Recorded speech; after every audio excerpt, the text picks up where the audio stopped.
अमरनाथ की इस पावन धरा को नमन करते हुए आप सभी संत कबीर नगर वासियों को आज 1500 करोड़ रुपए से अधिक की इन परियोजनाओं के लिए मैं हृदय से बधाई देता हूं। आप सबके प्रति अपनी शुभकामनाएं भी व्यक्त करता हूं। बहनों और भाइयों,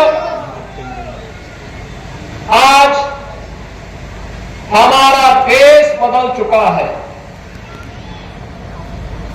एक नए भारत का हम दर्शन कर रहे हैं। एक भारत जो एक भी है, श्रेष्ठ भी है। एक ऐसा भारत जो भारत बिना रुके, बिना डिगे, बिना झुके अपनी विरासत की यात्रा को भी और विकास की यात्रा को भी अनवरत आगे बढ़ा रहा है।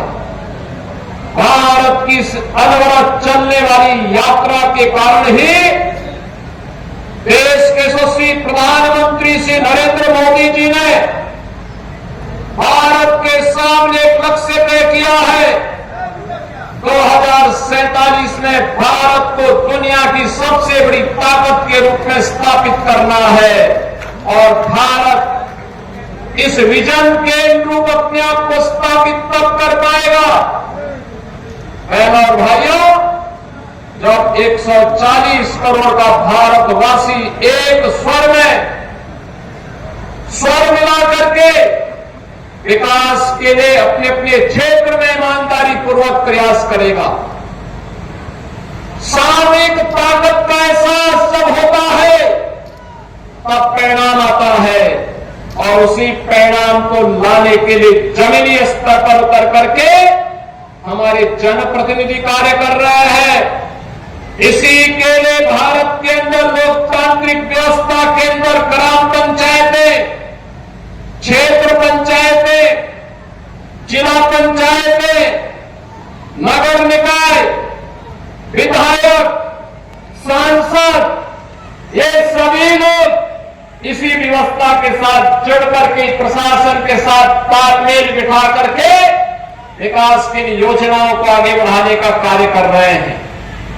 याद करिए, आज से 10 वर्ष पहले का भारत, लोगों को विश्वास नहीं होता था,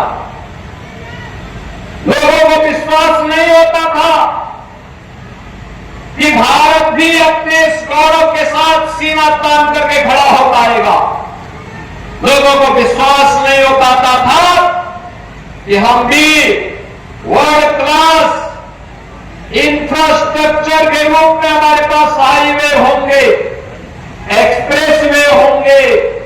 लोगों को विश्वास नहीं होता था हमारे पास भी वर्ल्ड क्लास इंफ्रास्ट्रक्चर होगा, हाईवे, रेलवे, मेट्रो, वाटरवे या फिर एयरवे, ये हमारे पास भी दुनिया की तरह होगा।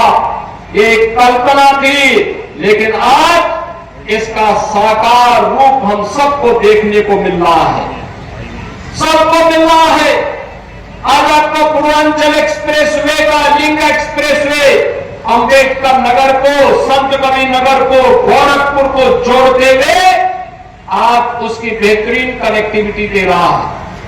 भारत का सबसे बड़ा एक्सप्रेसवे का नेटवर्क यूपी के पास, रेलवे का सबसे बड़ा नेटवर्क यूपी के पास, मेट्रो सबसे अधिक सिटी में चलाने वाला राज्य उत्तर प्रदेश और देश का सबसे बड़ा एक्सप्रेसवे का नेटवर्क भी हमारे पास है।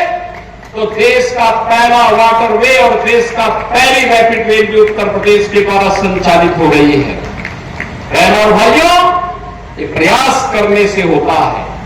याद करिए, कोई सोचता था 10 वर्ष पहले अयोध्या में रामलला का भव्य मंदिर बन पाएगा। लोगों के लिए जो सपना था आज वो साकार होकर के डबल इंजन सरकार की ताकत का एहसास करा रहा है। जनता जनार्दन के आशीर्वाद सिवा सपना भी साकार हुआ है। कोई सोचता था 10 वर्ष पहले काशी में काशी विश्वनाथ धाम इतना भव्य बन पाएगा, लेकिन आज वह भी मूर्त रूप ले चुका है। कोई सोचता था कि मां विंध्यवासिनी का धाम इतना भव्य रूप ले पाएगा, आज वह भी भव्य रूप ले चुका है। कोई सोचता था कि अयोध्या देश की दिव्य और सुंदर नगरी के रूप में दुनिया भर के लोगों को अपनी ओर आकर्षित करेगी, आज ये अयोध्या में जाकर के साकार होता है। और कोई सोचता था कि प्रयागराज का कुंभ इतना भव्य और दिव्य होगा। बहनों और भाइयों, ये भव्य और दिव्य कुंभ का एहसास आपको भी इस बार हुआ होगा प्रयागराज की धरती पे जाकर के। कौन ऐसा भारतीय है जिसे इस पर गौरव की अनुभूति न होती हो। और उसी भव्य और दिव्य करने के क्रम में हमने विगत कालखंड में मध्यकालीन संक्षिप्त संत और मध्यकालीन व्यवस्था की रूढ़िवादिता पर प्रहार करने वाले संत कबीर की पावन महापरिनिर्वाण स्थली के सुंदरीकरण के कार्य को एक भव्य रूप देने का काम इसी खलीलाबाद में हम लोगों ने किया था। बहनों और भाइयों, आज मुझे बाबा तामेश्वर नाथ की इस पावन धरा पर आने का अवसर प्राप्त हो रहा है।